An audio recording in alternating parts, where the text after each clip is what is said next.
Hello everyone, welcome to all of you in exam Guru. दोस्तों आज 13 दिसंबर को एसएससी सीजीएल का मेरा थर्ड शिफ्ट में एग्जाम था और इस वीडियो में दोस्तों मैं आपको आज के तीसरे शिफ्ट का कंप्लीट रिव्यू देने वाला हूं। इसके साथ ही दोस्तों आज के तीसरे शिफ्ट में जो जीके के टोटल 25 क्वेश्चन आए थे वो बिल्कुल ओरिजिनल क्वेश्चन का सोल्यूशन मैं आपको इस वीडियो में कराऊंगा। तो आप सभी लोग एक बार मैच कर लेना कि आपके 25 में से टोटल कितने जीके के क्वेश्चन सही हो रहे हैं।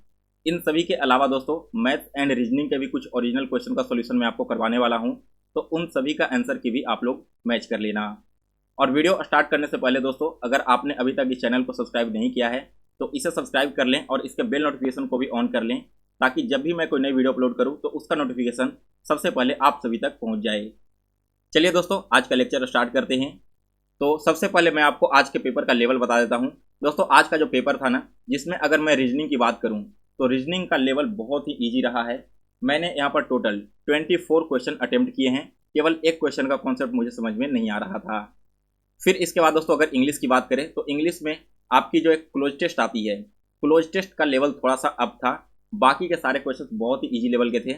मैंने इसमें टोटल 25 क्वेश्चन अटेम्प्ट किए हैं। फिर इसके बाद दोस्तों अगर मैं जीके की बात करूं तो जीके भी बहुत ही इजी आया था। मैंने टोटल 23 क्वेश्चन यहाँ पर बनाए हैं, जिसमें से 2 या 3 क्वेश्चन मेरे गलत हैं, बाकी सारे क्वेश्चन यहाँ पर सही हो रहे हैं। फिर मैथ की बात करें दोस्तों तो मैथ्स में आपका जो क्वेश्चन का पैटर्न था ना वो तो आसान पूछा गया था, लेकिन क्वेश्चन में जो डेटा दिया गया था वो बहुत सारे पॉइंट्स में थे या फिर ऐसा ऐसा डेटा दे दिया गया था जिसे कैलकुलेट करने में काफ़ी टाइम लग रहा था। तो यहाँ पर आप बोल सकते हो कि मैथ्स का जो लेवल था, लेवल क्वेश्चन ऑफ बहुत ही ईजी था बट कैलकुलेटिव कर सकते हैं। तो मैथ में मेरे यहाँ पर अटेम्प्ट 17 रहे हैं। अगर मैं टोटल अटेम्प्ट की बात करूँ तो 49 उधर से हो गए और इधर से आपके 30 हो गए, यानी कि 79 मैंने अटेम्प्ट किया है। और दोस्तों मैं अभी फिलहाल बैंकिंग की प्रिपरेशन कर रहा हूँ 1 साल से। फिर भी आप सोच सकते हो कि सीजीएल का तैयारी छोड़ने के बाद भी अगर 79 अटेम्प्ट हो रहा है अच्छी एक्यूरेसी के साथ, तो आज का तीसरा सिर्फ बहुत ही ईजी लेवल का आया था। अब बात करते हैं दोस्तों कि जीके में क्या क्या क्वेश्चन पूछे गए थे। तो सबसे पहला क्वेश्चन पूछा गया था दोस्तों कि 1930 में सबसे पहली बार कॉमनवेल्थ गेम्स कहाँ में करवाया गया था, और यहाँ पर आपके कंट्री के नाम दिए गए थे। तो दोस्तों यह जो आपका कॉमनवेल्थ गेम हुआ था हैमिल्टन में हुआ था, और हैमिल्टन कहाँ में है तो यह आपका कनाडा टाउन में है, इसलिए इस क्वेश्चन का करेक्ट आंसर था कनाडा कंट्री। फिर इसके बाद दोस्तों सेकंड जो क्वेश्चन पूछा गया था ना, इसमें आपका एक मैच द फॉलोइंग था, और मैच द फॉलोइंग में दोस्तों मैग्नीशियम दिया गया था, क्लोरीन दिया गया था, इस तरह से करके दिए गए थे। तो जो मैग्नीशियम आपका है ना, ये आपका किस में आ जाता है, ये आपका आ जाता है अल्कलाइन अर्थ में, ठीक है, अल्कलाइन अर्थ में। इसी प्रकार से आपको मिलाना था अल्कली मेटल्स के बारे में, फिर यहाँ पर हैलोजेंस ग्रुप को मिलाना था। तो यहाँ पर दोस्तों मैंने आपको Mg का एक बता दिया, इसी में एक्चुअली कन्फ्यूजन ही था, बाकी के जो 3 आपके मैच द फॉलोइंग दिए गए थे ना वो आसानी से मैच हो जा रहे थे। इसके बाद तीसरा क्वेश्चन जो यहाँ पर पूछा गया था दोस्तों वो यह था कि जो भरतनाट्यम है ना, भरतनाट्यम का नया स्टाइल किसने लॉन्च किया है। और दोस्तों यह क्वेश्चन मैंने आपको एनालिसिस जब करवा रहा था एसएससी सीजीएल का पिछले शिफ्टों में, तब आपको करवाया भी था। दोस्तों भरतनाट्यम का जो नया स्टाइल है यह किसने लॉन्च किया था, तो ये किया गया था पद्म सुब्रमण्यम के द्वारा। कई लोगों ने यहाँ पर एक अरुणडेल करके कुछ नाम दिया गया था, उन्हें टिक आउट करके आ गए हैं, लेकिन वो गलत है। करेक्ट आंसर आपका हो जाएगा पद्म सुब्रमण्यम। फिर इसके बाद फोर्थ क्वेश्चन पूछा गया था यहाँ पर दोस्तों, एक मिशन लॉन्च किया गया है होप एक्सप्रेस महाराष्ट्र की सरकार के द्वारा, यह मिशन किसके लिए है। तो दोस्तों यह जो आपका मिशन है ना, यह आपकी कैंसर की रोकथाम के लिए है। इस क्वेश्चन का करेक्ट आंसर था कैंसर, आपके फर्स्ट ऑप्शन में यह दिया गया था।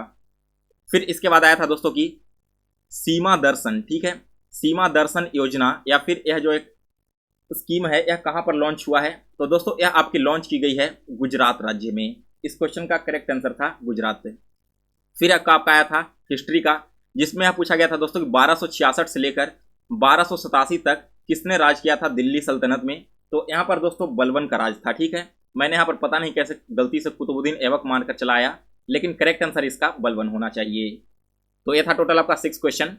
फिर इसके बाद 7th क्वेश्चन पूछा गया था दोस्तों की एक जो आपकी इंटेस्टाइन होती है, स्मॉल इंटेस्टाइन, ठीक है, मैं यहाँ पर लिख देता हूँ, 1 मिनट रुक जाओ, स्मॉल इंटेस्टाइन, लेकिन अगर वो लॉन्ग है तो वो किसके काम आती है, यानी कि किस चीज़ को पचाने के काम। ऑप्शन में था ग्रास, मीट दिया गया था, और बाकी के 2 ऑप्शन मुझे याद यहाँ पर नहीं आ रहे हैं।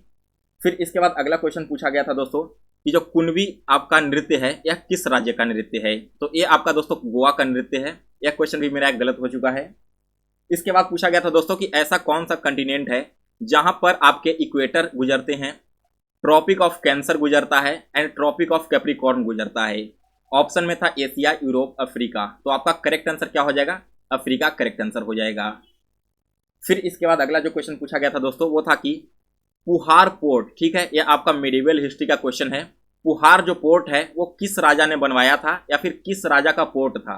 तो यह था दोस्तों आपका चोल राजाओं का। फिर इसके बाद पूछा गया था दोस्तों कि नेशनल आर्काइव ऑफ इंडिया, ठीक है, इंडिया का नेशनल आर्काइव कब लॉन्च हुआ था? तो यह लॉन्च हुआ है दोस्तों 1920 में। वैसे मैंने इसे 1930 मारकर आ गया है, तो आप एक बार कमेंट करके कंफर्म कर देना कि इसका करेक्ट आंसर 1920 होगा या फिर 30 होगा। इसके बाद दोस्तों देखिए एक क्वेश्चन आपका फिर से रिपीट हुआ है, अब्दुल करीम खान, ठीक है, इनका नाम आपने पढ़ा होगा पहले दिन का जब रिव्यू चल रहा था तब, और सेकंड दिन का रिव्यू चल रहा था तब। दोस्तों आपको बताना था कि अब्दुल करीम खान किस घराने से संबंधित हैं। और दोस्तों यह क्वेश्चन मुझे बिल्कुल भी नहीं आता, मैंने कभी नहीं पढ़ा था, लेकिन आप लोगों के लिए मैं डेली एनालिसिस वीडियो लेकर आता हूं, इसी वजह से इसका करेक्ट आंसर मुझे मालूम था। यहाँ पर दोस्तों अब्दुल करीम जो खान है वे घराना किराना, सॉरी यहाँ पर मैंने किराना लिख दिया, घराना लिख दिया, किराना घराने से संबंध रखते हैं। तो जिन लोगों ने यहाँ पर किराना घराने को टिक आउट किया है, आपका आंसर बिल्कुल करेक्ट है। ये था दोस्तों आपका टोटल 12 क्वेश्चन। इसके बाद अगला क्वेश्चन देखते हैं। तो नेक्स्ट क्वेश्चन यहाँ पर पूछा गया था दोस्तों कि जो स्टील वाला रोड है हाल फिलहाल में कहाँ पर लॉन्च किया गया है? तो यह लॉन्च किया गया दोस्तों आपके सूरत में। इस क्वेश्चन का करेक्ट आंसर सूरत था। फिर पूछा गया था दोस्तों कि 1968 में व्हीट रिवॉल्यूशन से रिलेटेड, और यहाँ पर देखिए ऑप्शन आपका ऐसा दे दिया गया था ना कि अगर आपको इसका आंसर नहीं मालूम है तब आप ऑप्शन देखकर भी टिक आउट कर सकते थे। मैंने भी ऑप्शन देखकर ही इसे सॉल्व किया है। ऑप्शन में आपका था महात्मा गांधी, इनका तो नाम आएगा नहीं 1968 में। फिर था आपका जवाहरलाल नेहरू, वे भी यहाँ पर नहीं आ सकते हैं। और एक दिया गया था नरेंद्र मोदी या ऐसे करके कुछ नाम, और एक था आपका इंदिरा गांधी। तो अगर आप ऑप्शन को देखते तो ऑप्शन से ही आपको क्लियर पता चल जाता कि केवल इंदिरा गांधी एकमात्र ऐसी व्यक्ति हैं जो 1968 के अराउंड इंडिया में एक्टिव रही होंगी, क्योंकि पहले दो नाम तो ऐसे ही रिजेक्ट हो जा रहे हैं। और एक और जो नाम दिया गया था ना वो शायद किसी फ्रीडम फाइटर का दे दिया गया था, तो वो भी आपका सीधे सीधे रिजेक्ट हो जा रहा था। फिर इसके बाद दोस्तों 12 के बाद 13, 14, 15वां नंबर क्वेश्चन आपका सामने है। क्वेश्चन में पूछा गया था कि दोस्तों जो साइक्लोन होता है ना, इस साइक्लोन को फिलीपींस में क्या कहा जाता है? अब यहाँ पर दोस्तों मैंने भी यहाँ पर गलती कर दिया, इसे मैंने टाइफून लगाकर चलाया था, जबकि करेक्ट आंसर इसका हो जाएगा दोस्तों बाग्यो, ठीक है, बाग्या। करेक्ट आंसर क्या होगा? बाग्या करेक्ट आंसर होगा। जो साइक्लोन होता है इसे फिलीपींस में बाग्या नाम से जाना जाता है।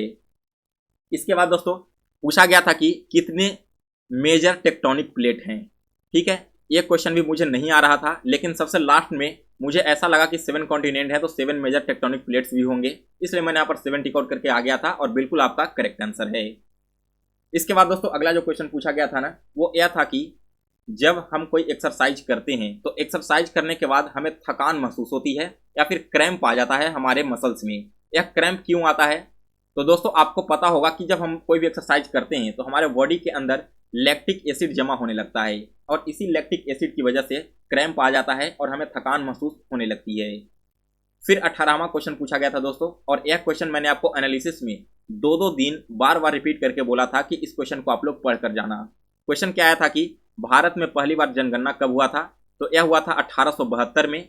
मैंने आपको बताया भी था कि लॉर्ड मायो के काल में हुआ था, और 1881 से हर 10 साल के अंतराल पर होने लगा था। तो दोस्तों यहाँ पर टोटल 18 क्वेश्चन आप सभी के सामने हैं। इसके अलावा दोस्तों मैंने 2 क्वेश्चन स्किप कर दिया था, नहीं बनाया है, वो क्वेश्चन मुझे याद नहीं, और बाकी के जो 5 क्वेश्चन मैंने लिख कर लाया है, एक्चुअली में वो क्वेश्चन मुझे भी थोड़ा समझ में नहीं आ रहा है वहाँ पर क्या लिखा हुआ है, बहुत ही छोटे छोटे अक्षर में मैंने उसे लिखा था। तो जैसे ही ये बाकी के 5 क्वेश्चन मुझे मिल जाते हैं, मैं इसी वीडियो के कमेंट बॉक्स में या फिर जब नेक्स्ट वीडियो अपलोड करूंगा आज रात में, जिसमें आपको मैं सीजीएल का एग्जैक्ट कट ऑफ बताने वाला हूँ क्या इस बार रहेगा, उस वीडियो में मैं आपको उसका सोल्यूशन करवा दूंगा। तो दोस्तों अगर आप कट ऑफ का वीडियो देखना चाहते हो तो एक बार जल्दी से कमेंट करके बता दो, साथ ही में यह भी कमेंट कर देना कि आपके टोटल अटेम्प्ट कितने हुए हैं, जिससे कि मुझे कट ऑफ का वीडियो बनाने में आसानी हो। और दोस्तों आप एक बार कमेंट करना और चैनल को भी सब्सक्राइब कर लेना, ताकि मैं जब रात में कमेंट वाला कट ऑफ वाला वीडियो अपलोड करूँ तो उसका नोटिफिकेशन आप तक पहुँच जाए। यह था दोस्तों आपका जीके एंड साइंस का और करंट अफेयर्स का। अब बात करते हैं आपके मैथ्स में क्या पूछे गए थे। तो देखिए दोस्तों मैथ्स में क्वेश्चन आपका आया था ना कि एक हेमिस्फीयर दे दिया गया था, ठीक है, एक हेमिस्फीयर दे दिया गया था और इसका डायमीटर आपका दिया गया था 12.6 सेंटीमीटर। यहाँ पर आपसे पूछा गया था कि इसका वॉल्यूम क्या होगा। अब देखिए यहाँ पर वॉल्यूम क्या हो जाएगा हेमिस्फीयर का, 2/3 पाई आर क्यूब, यही होता है ना। तो 2/3 हमने यहाँ पर लिख दिया, पाई की जगह पर आपका वैल्यू दिया गया था 22/7 यूज करने के लिए, और आर क्यूब क्या हो जाएगा, तो देखिए 126 वटा हम इसे क्या लिखेंगे, 20 लिख सकते हैं ना, कैसे लिखेंगे वो समझिए। 12.6 आपका क्या है, डायमीटर है। यहाँ पर हमें रेडियस लिखना है ना, तो रेडियस निकालने के लिए हम 2 से डिवाइड करते हैं, और अगर हम पॉइंट को हटा देंगे तो यहाँ पर आपका शून्य आ जाएगा। यानी कि दोस्तों यह क्या हो जाएगा, 126 वटा 20 गुना 126 वटा 20 गुना 126 वटा 20। इसे आप सॉल्व करोगे तो 50 ऐसे करके समथिंग, और लास्ट में आपका पॉइंट करके कुछ आंसर आ रहा था। आपका जो ऑप्शन था ना, केवल एक ही ऑप्शन ऐसा था जो 5 से स्टार्ट हो रहा था, that is option number A था। तो यही इस क्वेश्चन का बिल्कुल करेक्ट आंसर है। अगर आपको एग्जैक्ट आंसर याद है तो आप एक बार कमेंट करके बता देना। बाकी जो वैल्यू दिया गया था, डेटा दिया गया था, वो बिल्कुल सेम था। इसी डेटा पर आपको इसका वॉल्यूम फाइंड करना था। आप चाहो तो एक बार कैलकुलेट करके भी निकाल सकते हो। फिर इसके बाद अगला जो क्वेश्चन यहाँ पर पूछा गया था दोस्तों, वो था आपका इक्विलेटरल ट्रायंगल का। एक्चुअली इसमें दिया क्या गया था ना, कि 2 इक्विलेटरल ट्रायंगल आपके हैं। एक इक्विलेटरल ट्रायंगल एबीसी हो गया, सेकंड इक्विलेटरल ट्रायंगल पीक्यूआर हो गया। अब कंडीशन क्या दे दिया गया है कि यहाँ पर पहला इक्विलेटरल ट्रायंगल का एरिया 324 है और दूसरे इक्विलेटरल ट्रायंगल का एरिया 289 है। आपको बताना था दोस्तों कि दोनों जो ट्रायंगल हैं इसके एल्टीट्यूड का रेशियो क्या होगा। अब यहाँ पर दोस्तों इसका करेक्ट आंसर 17/18 आना चाहिए, लेकिन मैं एग्जाम में क्वेश्चन को सॉल्व कर रहा था। सॉल्व करने के बाद मेरा करेक्ट आंसर 17/19 आ रहा था। तो एक बार आप कमेंट करके बता देना कि आपका करेक्ट आंसर क्या आया है। वैसे तो इसका करेक्ट आंसर 17/18 ही आना चाहिए, मैंने गूगल करके आंसर देख लिया है, फिर भी आप एक बार कमेंट करके कंफर्म कर देना। फिर इसके बाद दोस्तों एक और क्वेश्चन बहुत ही इजी लेवल का पूछा गया था। क्वेश्चन में पूछा गया था कि एक आदमी सबसे पहले ईस्ट डायरेक्शन में 14 मीटर चलता है एंड आफ्टर देन वो नॉर्थ की ओर 48 मीटर चलता है। तो आपको बताना था कि उसके इस इनिशियल पोजीशन से फाइनल पोजीशन के बीच की जो दूरी है वो डिस्टेंस यहाँ पर कितना है। ठीक है, कहाँ हाइड हो गया ये चीज, एक मिनट। ये जो आपको डिस्टेंस दिख रहा है ना, इसी डिस्टेंस को फाइंड करना था। तो पाइथागोरस फॉर्मूले को यूज कर ले। 48 का स्क्वायर निकालोगे तो क्या आ जाएगा, 2304 आ जाएगा, और 14 का स्क्वायर यहाँ पर 196 आ जाएगा। दोनों को ऐड करोगे तो आपको मिलेगा 2500। यानी कि दोस्तों यहाँ पर जो वैल्यू आ रहा था ना, वो आपका 50 आ रहा था, और ऑप्शन डी में आपका 50 करेक्ट आंसर दिया गया था।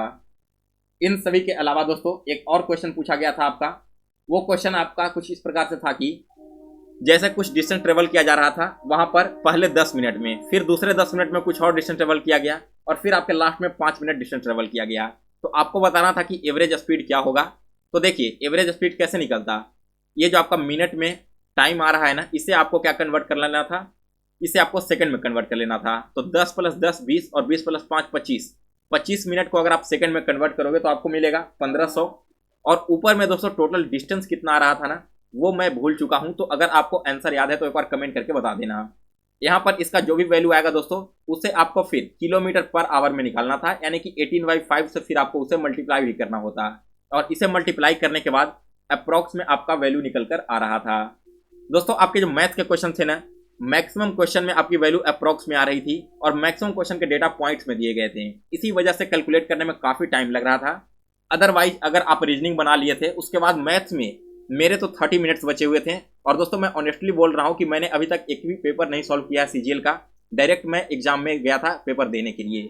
आपको मैंने वीडियो के स्टार्टिंग में ही बताया कि मैं बैंकिंग का प्रिपरेशन करता हूँ, इस वजह से सीजीएल का मैंने बिल्कुल भी प्रिपरेशन नहीं किया था। फिर भी अगर मेरे अटेम्प्ट यहाँ पर 80 से 90 के अराउंड हो जा रहे हैं और एक्यूरेसी भी अच्छी रह रही है, तो सोच सकते हो कि इस शिफ्ट में कितने ईजी लेवल के क्वेश्चन आए होंगे, और नॉर्मलाइजेशन के यहाँ पर आपको कुछ खास फायदा नहीं मिलने वाला। इसके बाद दोस्तों एक आपका आया था रीजनिंग का क्वेश्चन, वो मुझे याद है। क्वेश्चन था दोस्तों कि 8/48 ऐसे था। फिर आपका एक दे दिया गया था x वटा समथिंग दे दिया गया था, और फिर यहाँ पर क्या दे दिया गया था, यहाँ पर दे दिया गया था 10/64। तो अब देखिए अगर आप सॉरी यहाँ पर 48 नहीं 36 लिख दो, ठीक है। अब आप देखिए अगर 8 में से आप 2 माइनस करोगे तो आपको क्या मिलेगा, 6 मिलेगा। एक मिनट, मैं यहाँ पर कंफ्यूज हो रहा हूँ थोड़ा सा। 8/48 था, और 10 के साथ में दोस्तों आपका क्या हो जाएगा, 80 दिया हुआ होगा। तो देखिए 8 में से अगर आप 2 माइनस करोगे तो क्या होगा, 6 मिलेगा, और इस 8 गुना 6 को करोगे तो आपको तीसरा नंबर 48 मिल रहा है। उसी प्रकार से अगर इस 10 में से आप 2 माइनस करते तो आपको 8 मिल रहा था, और 10 गुना 8 क्या हो जाएगा, 80 हो जाएगा ना। तो ऐसे ही करके आपको बीच में एक और नंबर दिया गया था, और आपको बताना था कि यहाँ पर कौन सा डिजिट आएगा। तो शायद ऐसे था दोस्तों कि यहाँ पर 9 हो जाता और 7 हो जाता, इससे आपका 63 आंसर आने वाला था। ऐसे ही करके कुछ वैल्यू दिया गया था, लेकिन आपका जो फर्स्ट और लास्ट का टर्म था वो बिल्कुल यही था, वो मुझे याद है। यही पैटर्न पर आपके क्वेश्चन बन रहे थे। इसी तरह के दोस्तों एक और आपका सेट ऑफ नंबर था जो मैंने नहीं बनाया है, और उसका लेवल भी थोड़ा हाई लगा, इसलिए मैंने उसे स्किप कर दिया था। फिर दोस्तों रीजनिंग में आपका एक मिरर वाला क्वेश्चन आया था, जो कि बहुत ही इजी लेवल का था। ऑप्शन देखकर आप डायरेक्ट उसे टिक आउट कर सकते थे। एक आपका आया था फिगर इम्बेडेड वाला, यानी कि इनमें से कौन सा फिगर इम्बेडेड है। और आपका जो फिगर था ना दोस्तों वो इस प्रकार का बन रहा था, कुछ इस प्रकार का आपका फिगर इम्बेड हो रहा था। तो बिल्कुल एग्जैक्ट पता चल जा रहा था जैसे आप फिगर को देखते हो तो कि यह वाला फिगर आपके कौन से ऑप्शन में शो हो रहा है। इसके साथ ही दोस्तों एक और क्वेश्चन यहाँ पर पूछा गया था। वो क्वेश्चन था कि आपकी एक नंबर सीरीज दी गई थी, ठीक है। नंबर सीरीज में आपको अगला टर्म बताना था फाइंड करके, और बहुत ही इजी लेवल का था। वहां पर 3-3 के गैप पर आगे बढ़ रहा था, 3-3 के गैप पर आपको बढ़ाते हुए फर्स्ट वाला टर्म फाइंड करके बताना था। आगे के 4 टर्म दिए गए थे, पहला वाला टर्म में x था, इसी की जगह पर आपका क्या वैल्यू आने वाला है वो आपको बताना होता। इन सभी के अलावा दोस्तों आपके ट्रिग्नोमेट्री से लगभग 2 से 3 क्वेश्चन पूछे गए थे। अगर मैं एवरेज की बात करूं तो एवरेज से आपका 0 क्वेश्चन आया है। एक आपका आया था DI जिसमें एवरेज से रिलेटेड क्वेश्चन पूछा गया था। ओवरऑल DI से आपके लगभग 4 से 5 क्वेश्चन आए थे जो कि बहुत ही इजी लेवल के थे। और साथ ही दोस्तों इसके अलावा आपका एक प्रॉफिट एंड लॉस का क्वेश्चन आया था। इसमें भी दोस्तों आपके कुछ ऑब्जेक्ट थे जिसे कुछ % प्रॉफिट पर, जैसे मान लो कि राम ने किसी ऑब्जेक्ट को 1600 रुपये में खरीदा था, इसे बेच दिया श्याम को 15% प्रॉफिट पर। अब श्याम इसे बेच रहा है मोहन को 10% लॉस पर। तो आपको बताना था कि जो श्याम ने मोहन को यह ऑब्जेक्ट बेचा वो कितने में बेचा है, या आपको सेलिंग प्राइस, या फिर मोहन ने कितने में खरीदा वो आपको कॉस्ट प्राइस फाइंड करके बताना था। तो इस तरह से दोस्तों आपका जो, अगर ओवरऑल पेपर लेवल की बात मैं करूं तो इजी ही था आज का। एक बार आप कमेंट करके कंफर्म कर देना कि आपके टोटल कितने क्वेश्चंस आज के सेशन में सही हो रहे हैं। सो गाइस फिलहाल इस वीडियो में बस इतना ही। अगर आपको आज का सेशन पसंद आया हो तो इसे लाइक और शेयर करें। साथ में दोस्तों आप लोग चैनल को भी सब्सक्राइब कर लें। थोड़ी ही देर बाद मैं आपको आज के कट ऑफ का वीडियो अपलोड करके दे दूंगा।